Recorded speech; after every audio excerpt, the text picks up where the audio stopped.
Woo. Woo. Thank you for having us back. It's been all of a half hour or so. Yeah. Well, this time it is not just David and I. We are joined by someone that we all have the great fortune of getting to spend time with. Let's get selfie. Yeah. And get selfies with. Wait, you gotta get in there, David. Oh, there you go, Modern Treasury. Yeah. Now we gotta do one with everybody. All right. There we go. Okay. Nice. So we are joined by Brad Gerstner, the founder and general partner. Is that a fair of Altimeter? Whatever you want to call me. You have your personal Twitter account is the AltCap Twitter account. Yeah. That's probably the best. That was accidental too, by the way. I mean, I just liked this. I didn't want to use my own name. I kind of wanted to indicate that it was a business handle, and so I just went with AltCap, and now, you know. Do you have a burner account too? What? Do you have a No, burner I account? don't. Just a big drafts folder. Yeah, exactly. A big drafts folder. So Brad, you've been an entrepreneur. You've worked in state government. You've been both a venture investor and a public markets investor. You do a lot of things, and you've worn a lot of hats over the years. So when you partner with CEOs as their capital partner and at the early stages to help them build businesses, you bring a lot of perspective to the table. And I was thinking maybe to set the stage for everyone in the room, tell us a little bit about what Altimeter is today, the business that you're in, and then we can get to some of this exciting stuff around where you see the future going. Great. Well, it's good to be here. And, you know, I'm thrilled to be talking about something that I'm deeply passionate about, which is how the whole world's becoming digitized and software and moving in the direction of AI. I think it's really a critical thing to move all of humanity forward that we'll get into. But yeah, I started my career helping start General Catalyst in 1999. You know, that was after being a lawyer for a few years in Indiana and being involved in politics. And I got back to the investing side of things in 2005. So I had sold my last company to Google. It became Google Hotel Finder. It was a company called Room 77. So, I really wanted to, I believed in the magic of this intersection between public markets and private markets. All the way back in 2005, it's pretty clear to me companies were going to scale faster because we were going to have 1 billion people connected to the internet eventually, and that applications would get built on top of that, and so that there's going to be more private capital available, and it was inevitable that you're going to have multi-billion-dollar companies in the private markets. And so the interplay between those two things, how can you help founders guide them all the way to the public markets, I thought would become more valuable. I'd gotten to know some of what they weren't even calling crossover funds, but Tiger and Co2 back in 2003 as an entrepreneur when I was raising capital. I raised capital from 2 hedge funds in Boston for my first company. And I thought it was impressive the amount of data that they could bring to bear on the questions that we faced. There was nobody in Silicon Valley doing it. The closest thing at the time, Jay Hogue had started a firm called Technology Crossover Ventures, TCV, which is still out here today. But ironically, they didn't do public markets, right? Even though they're called crossover, they did kind of late-stage privates. And they held through to public? Yeah, they held through into public markets sometime. And Jay had done a pretty famous pipe into Expedia, had done some stuff with Netflix early, and great guy, great investor. But I thought there was an opportunity for somebody who was an authentic founder of Silicon Valley to come back to Silicon Valley and to build a crossover fund here.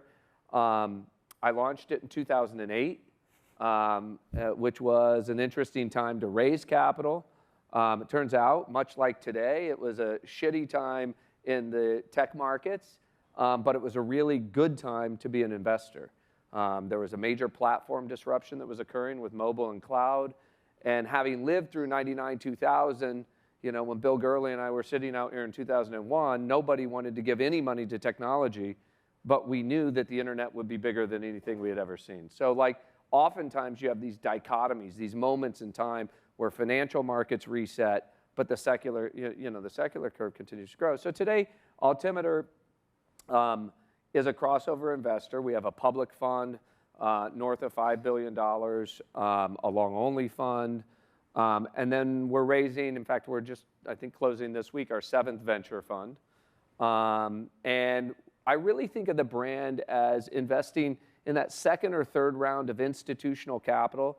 You know, when two folks from Stanford roll in with a dream and haven't even built a product, I send them over to our friends at Benchmark or, you know, Sequoia or Founders Fund or Andreessen or Sutter Hill or whatever, where we have incredible relationships that go back a long time, because we're not set up to gestate that first, you know, 12 to 24 months. But from there, like where we met Modern Treasury after Chaitin had invested and, you know, done a bunch of work in validating the product market fit here, then I think there's a lot that we can bring to bear, particularly for a company that needs to have relationships with banks and bigger institutions, because that's where our brand resonates. I spend more time on CNBC talking public markets than I do, talking venture markets. And so today, the total assets of the firm peaked in 22 at, I think, like 22 billion.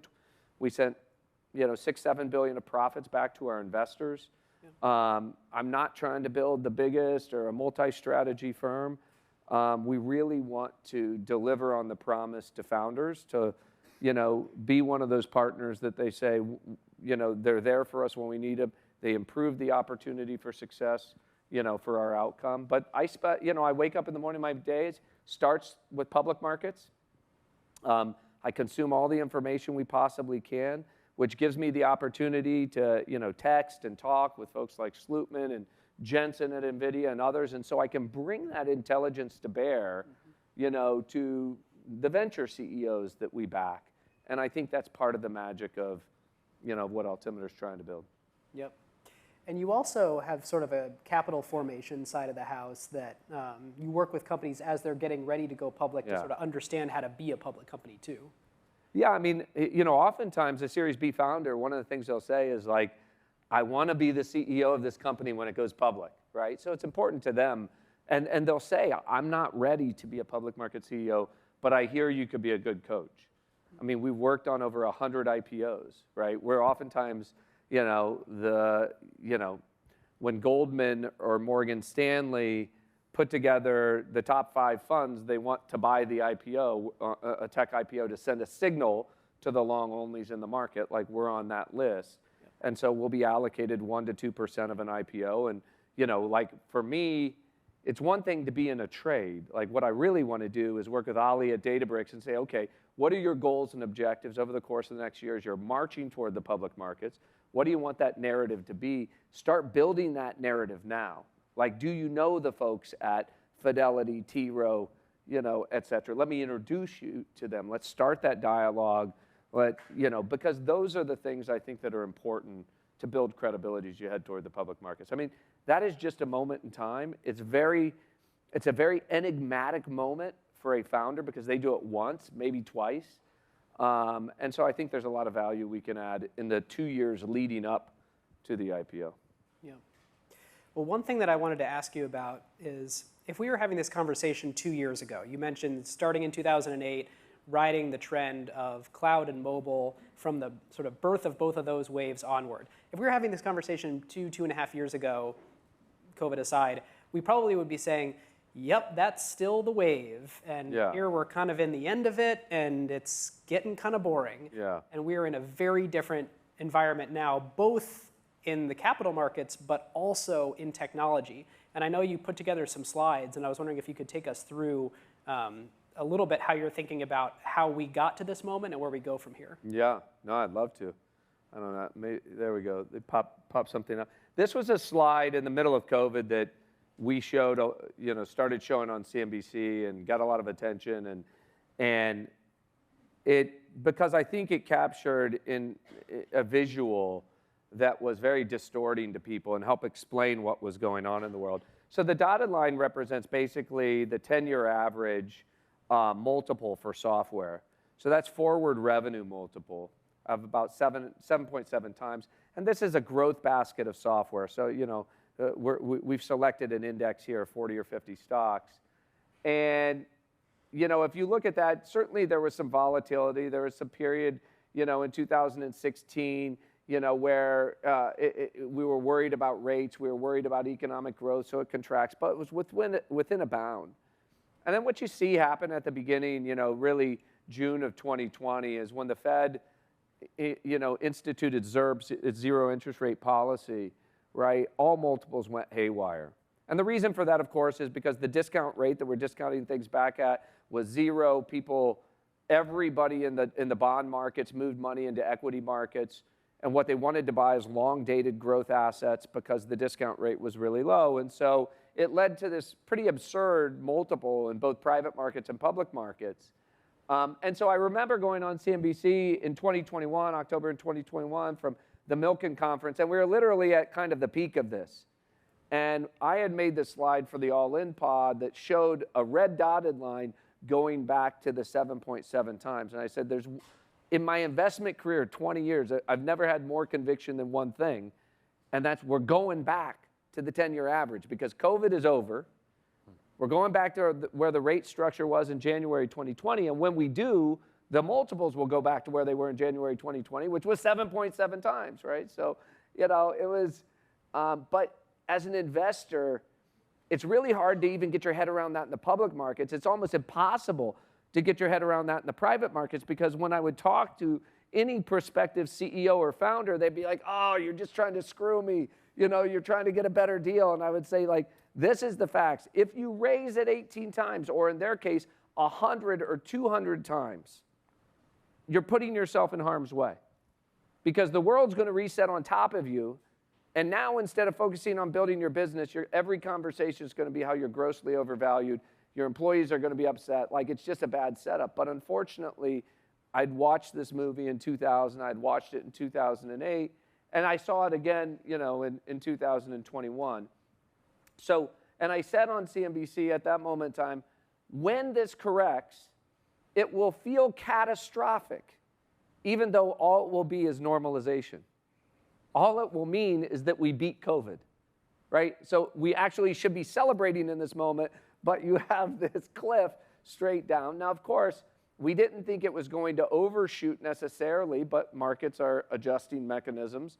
And why did it overshoot? Well, because we had a war in Ukraine and we had worries about hyperinflation and hyper rates and Larry Summers going on TV and hyperventilating about that. And, the world got really scared. Well, and when things get overbought, typically they get oversold before they mean revert after. And so I think the important thing to look at here is because now people are looking at what's happened at the start of this year and they say, oh my gosh, Facebook's up this amount and this company's up this amount. But if you just look at the slide over a period of 10 years, we're still well below the 10-year average, okay? So now I ask you a different question.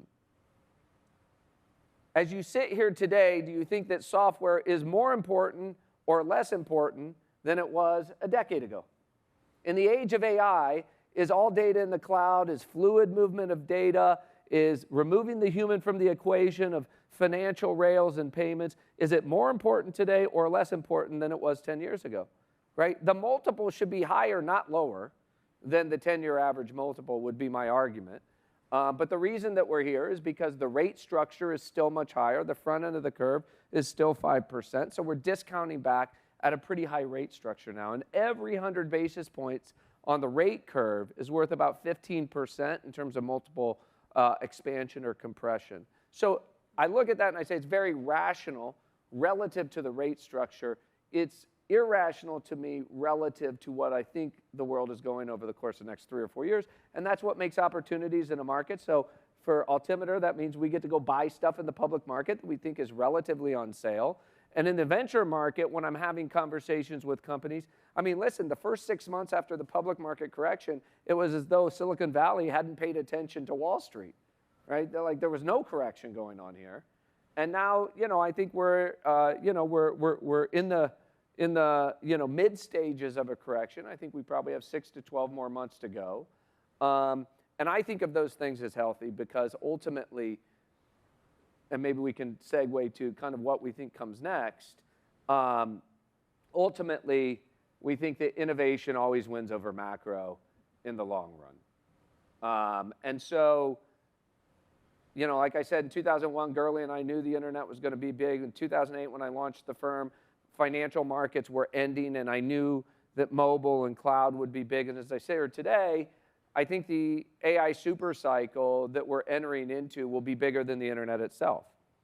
And the reason for that is because machines augmenting human intelligence, machines augmenting every decision we make, right? That's bigger than the internet. We have 3 to 4 billion people around the world who are connected. We have permanent storage of pretty much all the world's data now that the biggest supercomputers in the world will now look at to augment our intelligence. I mean, it's really extraordinary to think about the moment that we're embarking on. And so, you know, as an example, ChatGPT, right, reaches 100 million users in a fraction of the time of the iPhone or the Netscape browser, right? You say, oh, well, what about the apps? You know, well, beat TikTok, beat Instagram. And frankly, you know, I had Brad Lightcap, the CEO of OpenAI, at my house for a fireside on Tuesday night. And Brad was like, yeah, we just pushed this shitty front end out on top of, you know, basically, you know, GPT 3.5. And we were like, whoa, let's just see what people do with it. And, you know, that's when you have something that's 10x better than what came before it, right? And what I think is so magical about it is the knowledge. We go from 10 blue links to knowledge extraction. Like, that is so magical. I mean, that's what we've all been waiting for 20 years, that it leads to, you know, human interaction like this. So I would say this, that the good news is most of the downturn is behind us. It's not that the world's not a crazy place, not that it's not a dangerous place, but the rate structure change, you know, that came from the ZERP policy of COVID, that's behind us. Prices have largely reset, and now we're embarking on this. So now the fun begins. So how, I'm curious, you coined the phrase, I don't know, maybe a year ago, time to get fit, around there's a lot of bloat in a lot of these tech companies. And even though no one was doing anything about it the last 5 years, there'd been the jokes on and on and on. Like, oh, it's nice if you go work at a big tech company, then it's cool because you can work like 3 hours a day. At the same time. Or you can have multiple jobs at the same time. Or you can make TikToks about your day in the life. I mean, those were priceless. It was a trope years before anybody did anything about it. Yeah. I'm curious how your sort of campaign that you're on around time to get fit dovetails with the simultaneous AI revolution going on for companies. Well, so I mean, we had, you know, I play poker tonight, every Thursday night here in Silicon Valley with some guys who started a podcast called the All In Pod, and we had been talking about it for basically a year and a half of COVID, how the world had lost its mind, and, you know, the absurdity that was caused by free money. And if you remember Powell and his helicopter money and all those cartoons of showering money on the economy to prevent it from crashing. I mean, that's literally what we did. And it led to behavior, all sorts of behavior that was perverse. And like one of those behaviors is just like you just hire people. Why not hire people? Because the cost of capital is free. And so if you have a corporate balance sheet, lever up the balance sheet and just hire more people. And, you know, in Silicon Valley, I think the hyperscalers did this for a couple of reasons. Number one is they wanted to deprive all the startups of the best people in the world so that they didn't compete against them. And number two, they were making so much fucking money that they wanted to hide from the federal government how much money they were making so that Washington would leave them alone and their stock prices wouldn't go up so fast. I mean, that's the truth of the matter. Other bets. You know, and so you had Google go from 80,000 employees to 190,000 employees, Facebook go from 40 to 90,000 employees, et cetera. And the adverse consequence of that was that they became, it wasn't just that they made less money, they became much worse businesses because they slowed down, they became lethargic, layered, not productive, not releasing products. And worse yet, they deprived the startup community of the talent needed to compete against them to do those things. So, I mean, as a member of kind of the startup ecosystem, I was like, this is a cancer on Silicon Valley, right? That's self-induced. And I said to Bill, I said to the guys, like, we got to say something about this, right? Because this hurts us all. I left a poker game on a Thursday night. I stayed up all night and I wrote a letter to Mark Zuckerberg that I'd been talking to Facebook about because I thought that they had a real chance to lead here. And they had, you know, they renamed the company Meta. You know, they had a bunch of changes going on, but I believed in the business and I've been a shareholder for a decade, right? And so I had some credibility with the management team. And as you know, I partner closely with public companies, or I talk to the CEOs there just like I do in our private companies. And how did this go down? You didn't just hit publish on the letter, I assume. no, so, I mean, listen, first I had been talking to his leadership team, then I talked to Mark, and, and I took him through what I thought some of the mistakes, and it was very basic. It was like, first, fitness is good in and of itself. You will make more money for you and your shareholders. The stock price will go up, and the people who work here will be happier because they'll be releasing more products. The products will get released faster, et cetera.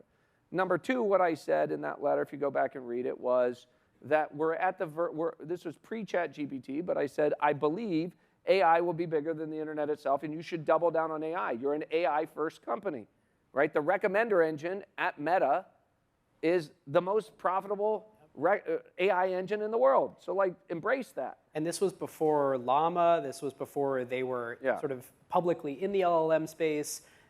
When I remember actually reading that and thinking, you're saying you think Meta's competency is AI. I think the wave they're riding, obviously, is the metaverse thing. It's weird to be reading someone who studies the business so closely thinking they're an AI company. And I think well, people laughed at me for saying it's different today. But I mean, like, we were investors in ByteDance, TikTok, early on. And I remember Yiming being in my office. We were early investors with Sequoia. And I said to Yiming in 2015, how are you going to build Douyin? How are you going to build TikTok without a social network? Like, you don't have the signal that comes from a social graph. And he's like, Brad, AI is way more powerful than a social graph, right? And so shortly thereafter, I was saying to the guys at, the team at Facebook, like, what's your answer to that? Like, what's our AI play? You got data centers full of CPUs, right? You use social graph as a crutch. Like, you need to get on the AI train. And they had slowly been getting on it. And, so at any rate, but I said, the third bullet point was, I don't know anything, I know enough about AR, VR to be dangerous. We had been investors in Roblox, investors in Epic Games. I'm a big believer in, in Tim and Dave, and like, they were charting out that vision. And I said, so I kind of know enough here to know that what this could be. So it's not that I don't believe, but I said, you changed the name of the business right before you missed a quarter and the whole thing started slowing down. And the perception in the world, internally and externally, is it's over, and you're throwing a Hail Mary at AR, VR. And I said, I wouldn't want to work here, right? Like, that's scary, but that's not what's happening.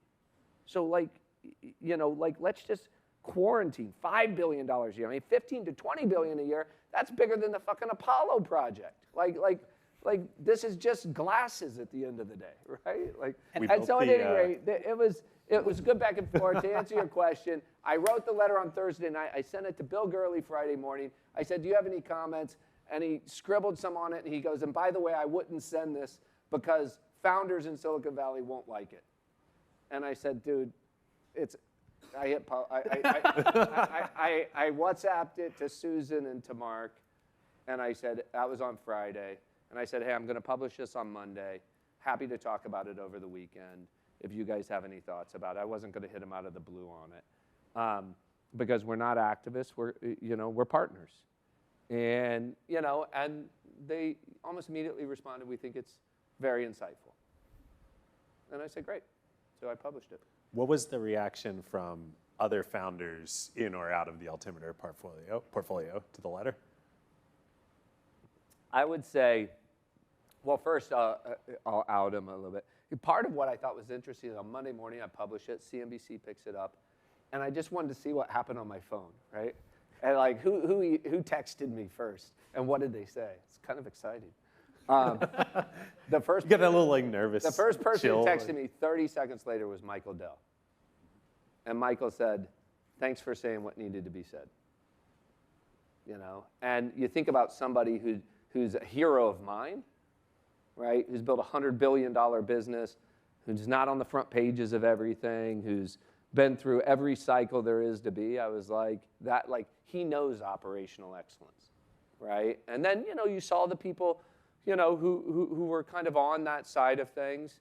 And what I would say, Dimitri, I heard from him shortly thereafter. I think everybody sensed this. Like, sometimes when you just say what everybody feels in their bones, right, it's a relief. I think you created a lot of air cover for people that just needed the shove. And so, but I think, we were talking backstage. I think that still today, everybody has done something to get fit. But I think 30% of companies actually believe that this, like really believe. Like Zuckerberg purple-pilled himself. He really believes. Like he is, read his manifesto he wrote in March. It's like a must read. Can you define purple pill? For every CEO. I don't, it's like, it's this idea that like, somewhere in the middle, you become a true believer. There's the red pill, the blue pill, the purple pill, I don't know. It's when you somebody look it up on Google. I'm sure I'm using it wrong. It's when you grab both pills out of Morpheus. Exactly. And but whatever give me the whole damn he took thing. a double dose of it, and he truly believes. And but I would say 70% of companies, and I urge them to become true believers. 70% of companies, like there was a numerology. Everybody like adjusted their workforce by 12%, And I was like, how do they all get to 12%? And the first person who pointed this out to me was Patrick Collison. I was having dinner with him, and he was like, how do we get to the next level? Like, they really believed. And he's like, how do we reinvent ourselves? Like, that's the question to ask. And then he was like, I'm so mad. I said, why? He goes, because like we adjusted our workforce by 12%. And somebody had written this meme about how everybody's he doesn't want to be the same as everybody else. This would be a great Tumblr. Exactly. And so I think there's work to be done, but I do believe every organization is going to have to re-architect in the age of AI. First, we took the purple pill.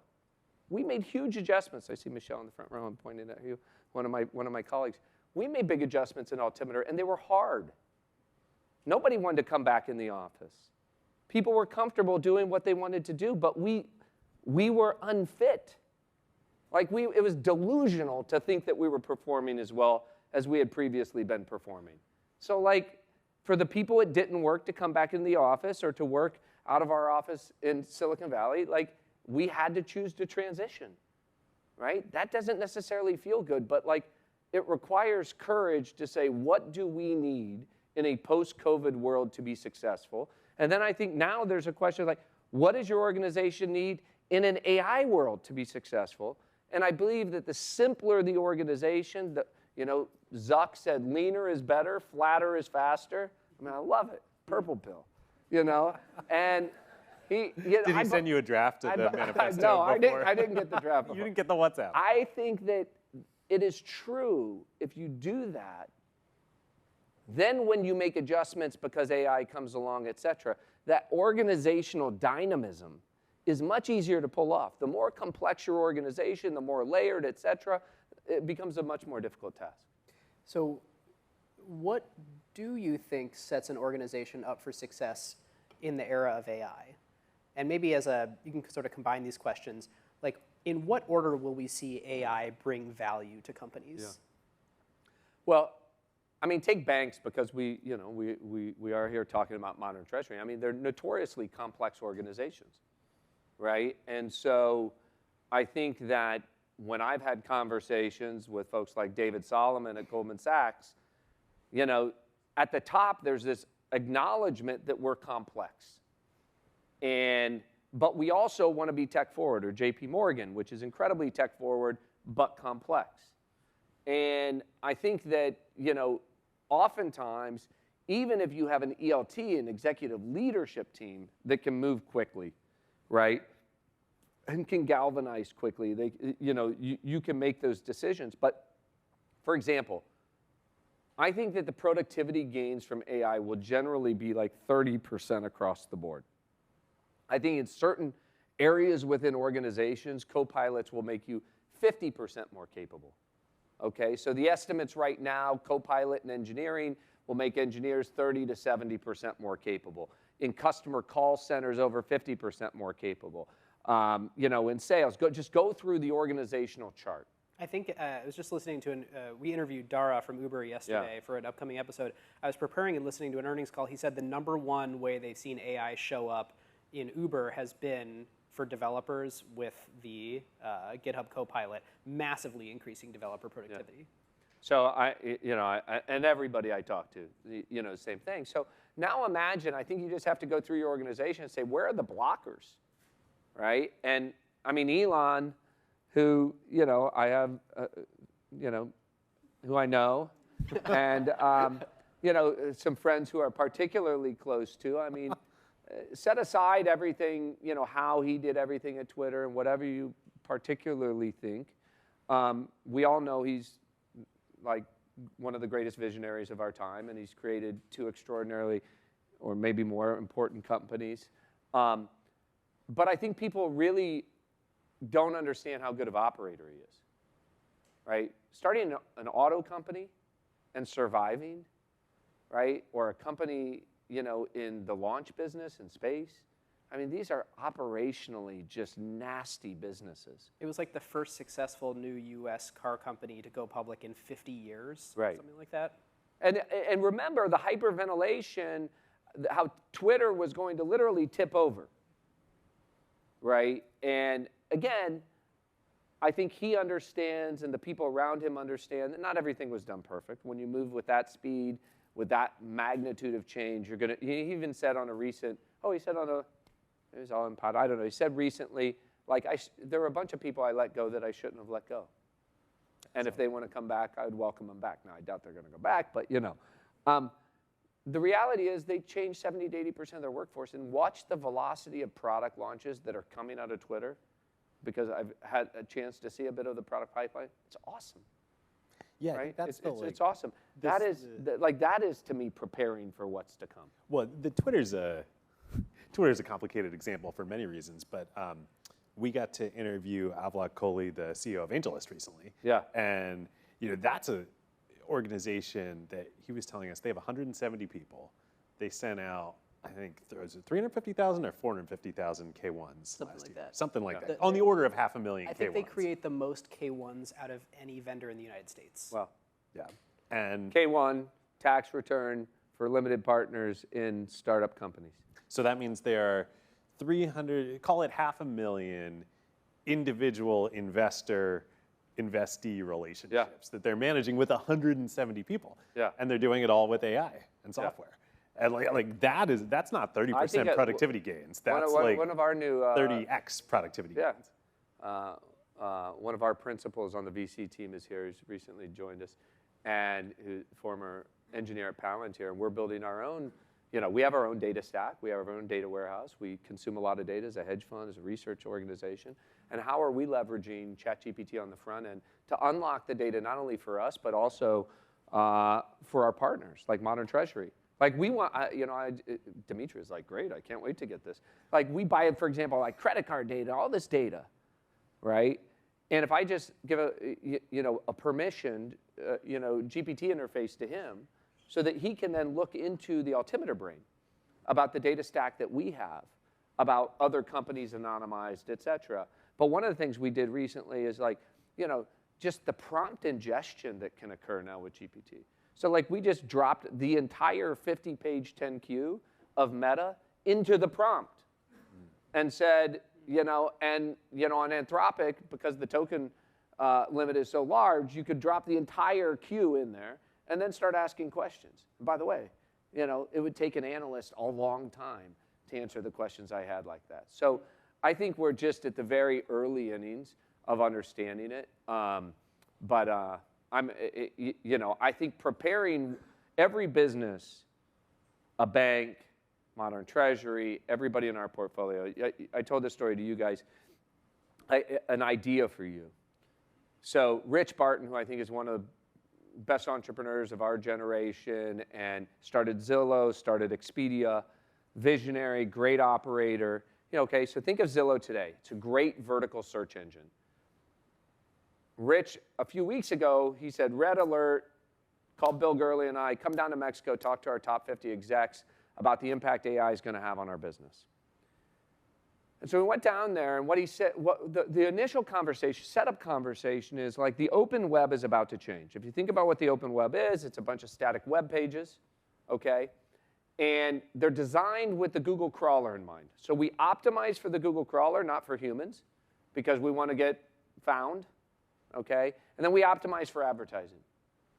But the interface in the age of AI is likely to be chat, because I'm talking with my Copilot, okay? So it's not a web page at all.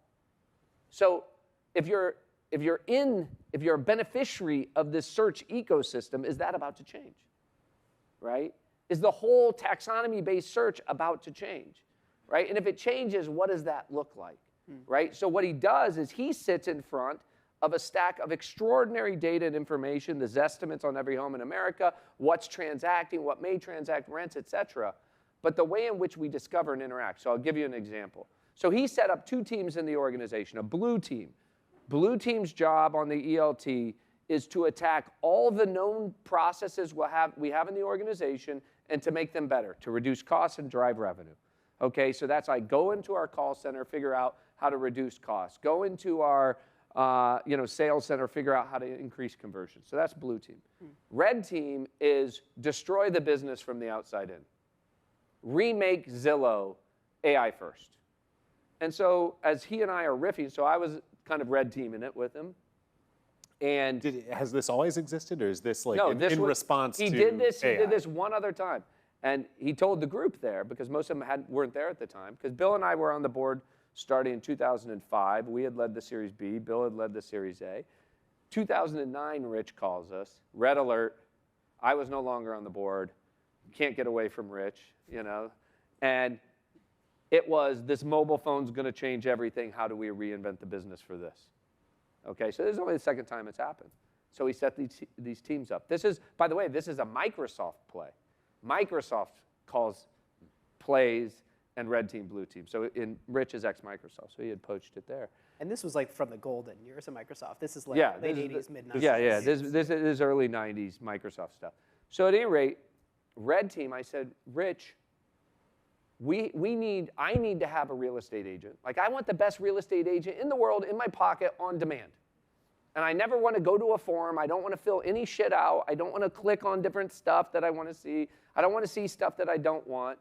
And I want it to be ambient. Like, I want to open up my WhatsApp and say, hey, real estate friend, you know, show me some sexy properties in Malibu that I can rent this weekend. Boom. And I just want them to appear. That's it. Okay? And we're like, yeah, the rails for the new internet, maybe WhatsApp or the places I'm already chatting rather than search. Why do we think that the natural successor to search is GPT? I mean, chat is not a natural successor to, you know, search engine necessarily. So I mean, like, in many ways, it's worse. And so, and by the way, and so what's Zuckerberg say when he gets on his call? He says, listen, I'm going to launch 16 million agents. I'm going to give every business in America their own agent, their own PI, their own personally intelligent agent, so that if you want to find out a menu, if you want to ask questions of that business, boom, they already have it. We'll give it to you for free. Ask away. You just made a connection between 2 things I hadn't thought of before. All day we've been talking about real-time payments and real-time data, and you just sort of married this concept that in the era of AI, real-time is actually way more important than before, because for any of these experiences that you're describing to work, like, the source of truth has to be known immediately for the AI agent to be able to act 100%. in a way that's a delightful consumer experience. I mean, I think that when you think about why, Mark talked about, software is going to eat the world. And then there's a lot of debate now. Is AI going to eat software? Like, how's that going to work? Even some people are saying AI will render software obsolete. To which I say, no fucking way. Because the primitive for AI is taking humans out of the equation with software, right? So a bank can't take advantage of AI if it hasn't done the work on the back of the house to store all the data, to move to real time, to do FedNow, to do all these things that we're talking about. And so to me, the rush should be on by every enterprise to have all their data stored and in the cloud, to reduce friction to the movement of data, to automate processes within the organization. And sure, any good software company is going to infuse the software with the power of AI, right? It's like, I don't think we're going to have AI software companies. We're just going to, every software company that survives will be embedded and imbued with AI. And so, yes, hustle to Modern Treasury and get that all wired up. Well, on the public side at Altimeter, have you all been following it? I mean, this is playing out with Adobe in real time, Yeah. right? No better example of a older, more established software-based workflow that was going to get gutted by all these AI startups, and then, all of a sudden, have the AI just as good as everybody else. Well, because they were instrumented for it. They had the data sets, they had the pipelines, they had a lot of software-enabled stuff to make Firefly work. I mean, to be clear, there will be things that get hurt and destroyed by this moment, right? If you do, the thinner your moat. Like we took one of our investor updates, just 4 months ago. We said, here are the winners from AI, here are the losers from AI. It was amazing how efficient markets were. Like that just, it was like 2 days later, right? Our biggest loser we had shown, was Chegg, right? Because, kids were using Chegg to figure out answers to homework questions. And all you had to do is look at like web usage, and it was plummeting on Chegg because who are early adopters of things like ChatGPT? I mean, kids don't pay much attention to anything in software unless they can use it to shortcut homework, in which case they pay a lot of attention. And so Chegg plummeted. They reported their stock was down 40% because it happens really slow and then it happens fast. And so you can go through the entire software stack. Like I've said, I think modern data stack, all these companies from Snowflake, Databricks, Confluent, et cetera, they're all going to be accelerated by what's going on in AI. I mean, set aside the momentary hiccup, the belt tightening, and all the stuff we have going on in the economy. Yes, that's also true. But I'm focused on the secular curve, right? Because there is the oil that powers the AI engine is data, hard stop, right? And so you got to have the data. And so we're investing in a lot of data companies, as you know. And then, there's a lot of questions about like foundation models. There are dozens of them, including OpenAI. Like, is that where value is going to accrue? Or is all the value going to eviscerate? Kevin Scott, the CTO at Microsoft, said, Brad, why don't you and I do a fund where we can go, build applications? He's like, we're not going to build the applications, right? Think about Apple.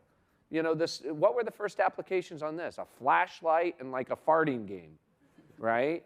And then came Uber, and then came Instagram, then came everything else. But Apple didn't create those things. I mean, they steal too much money from those companies, as part of the app tax that won't exist in the age of AI, right? Because we'll have a lot more competition, I think. But ChatGPT isn't going to build all those applications, right? And so there's a whole world of applications that will get built on top of this. I happen to think that I've said 80% of the benefits of AI, I think, go to incumbent companies, right? I completely agree. And so, like the new entrants, there's going to be room for new entrants, new applications. Bill Gates said last week here in the city, he said, I think the biggest winner in AI is going to be Pi, or personal intelligent agent. Like the successor to search is everybody's going to have a world-class assistant in their pocket who does all the shit they don't want to do, like book the hotel or, like it all exists today. We just got to wire it up. And, Mustafa at Inflection, who I'm interviewing on Tuesday on CNBC, he and Reid Hoffman founded the company Inflection. They've got an agent called Pi. But like, there will be Pis embedded into Modern Treasury, right? And those agents are going to help. Not a product announcement. I don't think. No, they're going to help. It's going to be, when I talk about imbuing, your software with AI, like those things I think will become, standard nomenclature in terms of how we build software. And all this software is going to get built a lot more efficiently. But to think that payment flows are going to work in 2020, I mean, we've had very slow change to payment flows in this country, right? We have, this big rake by the credit card companies out of the ecosystem. We have multi-day batching of all this stuff. Like, it makes no sense. And so, like, all of these things, the tidal wave of history will push this in one direction. I can't tell you how fast, but I think the events of the last, 6, 12 months, which really have been percolating for 15 years, but we just had the Cambrian moment. Those events are going to accelerate the tipping point for every industry, for healthcare, for education, for finance, for life sciences. And I'm sitting on the edge of my chair to watch it because I think it's going to be one of the most interesting times in the history of Silicon Valley. Fascinating. Well, Brad, thank you for joining us. Really appreciate it. Thank you for having me. Give him a hand. Thank you all for joining us.